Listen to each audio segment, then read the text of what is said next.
Spider-Man Remastered review. Marvel Spider-Man Remastered is a typical example of a modern, wholesome superhero game in which the main character has been pushed into caricature. Peter Parker is an endlessly righteous, self-sacrificing guy who literally destroys his own life to help others. The apartment isn't paid for, the job is lost, Aunt May needs support, and he still runs around beating up criminals. And the game doesn't even try to explain or justify this pointless self-sacrifice. Compared to Tony Stark, who at one point just walked out and said, "I'm Iron Man." Or imagine if Spider-Man could openly reveal himself, ask for donations for research into Otto Octavius, do a commercial, or at least quietly pocket a couple tens of thousands of the money he took of some scumbag. But no, here it's just endless "I have to help." Such people obviously exist. I myself never believed it, but I want to believe. Still, turning it into gum you chew on for the entire game is too much. A student and promising scientist wrecking his career for others. Believable, but it could have been done with at least a bit more imagination.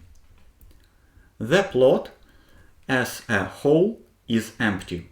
No real depth, no edge, no spice. Crimes are almost bloodless, without bodies, conflicts, and sterile. Women are fully covered and not sexualized in any way. There is, of course, no erotic content whatsoever here. Understandable that there isn't, but still. There is some woke messaging, a strong independent Mary Jane, rainbow flags, and African American miles, but there is not much of it. Maybe the gay flags bother you. Well, I don't think that's such a big problem. What you end up with is soft, soy, polished to a shine story of a perfect smiling knight in silver armor. And yet, knights themselves in the medieval era didn't forgive baseness and cruelty, and usually preferred to finish off villains rather than to send them to a dungeon. And if someone like Tristan had been in Peter Parker's place, not a single criminal would have survived, and some, even after death, would have been disgraced. The gameplay also quickly starts to suffocate you. After just 20-30 minutes you already want to skip everything. Dialogues, cutscenes, missions, and as regular Peter. In older games like Harry Potter and the Chamber of Secrets, almost everything could be skipped with one button press. Here, no, you have to endure it. Movement controls are a separate pain. Web swinging doesn't always work properly. You can't launch straight from the ground, the web sometimes doesn't catch onto anything, and even landing and simply standing back up isn't always obvious. Wall running looks strange. Spider-Man having stickly hands made sense from the movies, but why does he have strictly feet too? It took me about 15 hours to get comfortable with movement, and you know what? Right at that exact point I finished the main story. In other words, I learned to move around properly at precisely the movement the game ended. The combat system demands you press R, then left mouse button, right mouse button, spacebar several times, then E plus F, and so on. Eventually you stop following the actual gameplay. You are just staring at the screen thinking, damn, what do I press? What do I press? After which you start mashing everything at once.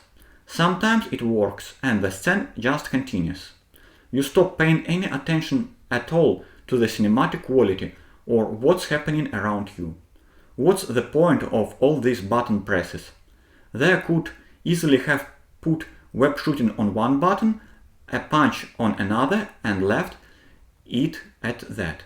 Instead you have to contort yourself into position 69, then 67, then 1488. Working with gadgets is separately infuriating. There is a fight going on, you hold down the mouse wheel, scroll through it, pick some thingamajig, click it and only then continue the fight by throwing grenades. Having to stop in the middle of combat just to select an item is pure suffocation. There is probably a way to rebind keys or attach gadgets or something more convenient, but I had no desire to dig into that. The endless phone calls during gameplay are another source of irritation. You are flying across the city and bam, a voice message. I listened to them for about an hour, then sat in Discord with a friend and he commented on the game along with me. What do I need these calls for? It would be far more logical to make an internal chat like Telegram. Open it, look through all the messages, pick reply options, done. Instead, endless suffocation right into the middle of the action. Might be useful for practicing English, but I had no desire to follow and listen to all of it. The missions as Mary Jane and Miles are separate kind of suffering. As Mary Jane, you have to repeat the same stealth failures over and over until you reach the yellow marker. As Miles, you attach some little gizmo that hacks a computer from a distance. Why any of this is needed in a Spider-Man game is unclear. The side activities are even worse. Photographing cats, chasing pigeons, running from drones, clearing identical outposts, stopping cars and pulling criminals out of them. Hundreds of identical tasks that give you tokens for costumes. After the 5th or 10th repetition, all of it become completely uninteresting. Unlike older games, where collection items eventually got you something genuinely cool, here it feels like empty routine. An interesting extra detail. Spider-Man's butt is noticeably bigger than Mary Jane's. I specifically spent several minutes rotating the camera at different angles to make sure. Apparently Mary Jane just doesn't squat. In the end, the game reminds me of Wolfenstein: The New Order, but only on the surface. Wolfenstein has an interesting story, varied quests, weapons and enemies. Here almost everything feels polished, monotonous and lacking any real challenge. Maybe on console with a gamepad the controls feel better. The offer played only on PC and once upon a time on a Sega. But that doesn't save the overall picture. Score: a solid 5 out of 12.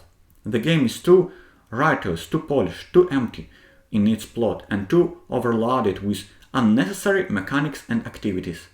By the time you finally start moving around the city properly, the main story is already behind you.